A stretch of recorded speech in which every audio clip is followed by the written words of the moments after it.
Assalamualaikum warahmatullahi wabarakatuh.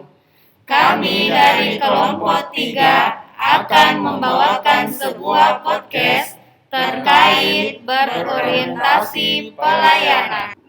Apa sih maksud dari berorientasi pelayanan?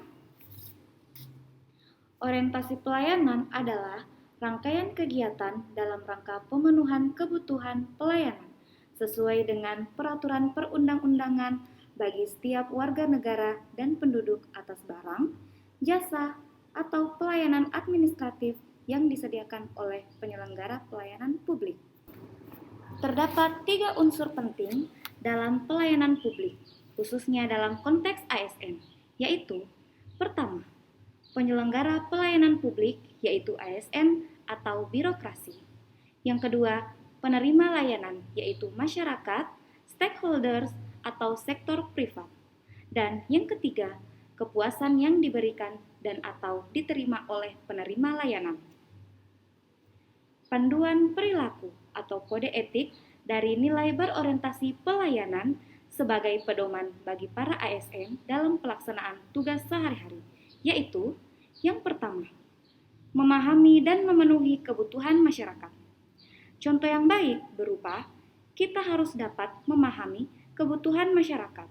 Misalnya, dilakukan wawancara dengan komunikasi efektif, pembuatan kuesioner tentang kebutuhan baik barang ataupun jasa, ataupun pembuatan kotak saran sebagai wadah penyaluran aspirasi masyarakat.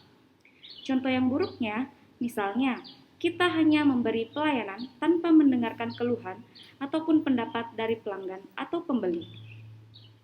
Yang kedua, ramah, cekatan, solutif, dan dapat diandalkan.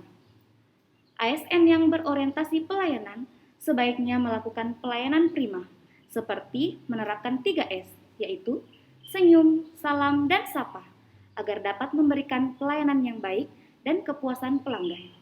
Misalnya, contoh yang baik, ketika ada pasien yang datang untuk mendapatkan pelayanan, namun melupakan kartu BPJS atau kartu berobat.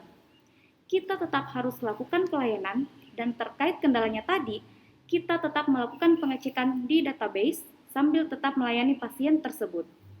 Contoh yang tidak baik, seperti misalnya melayani dengan wajah yang masam atau mengajukan pertanyaan pasien. Yang ketiga, melakukan perbaikan tiada henti. Kita harus terus melakukan inovasi terhadap segala bentuk perubahan. Upaya perbaikan melalui berbagai cara, antara lain pendidikan, pelatihan, dan pengembangan ide kreatif.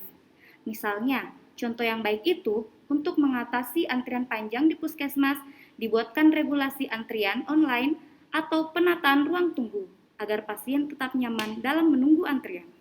Contoh yang tidak baik, misalnya cuek terhadap perkembangan ilmu dan teknologi yang ada. Sebagai seorang ASN, sudah sepatutnya kita berorientasi pelayanan untuk mencapai mutu pelayanan terbaik. Terima kasih.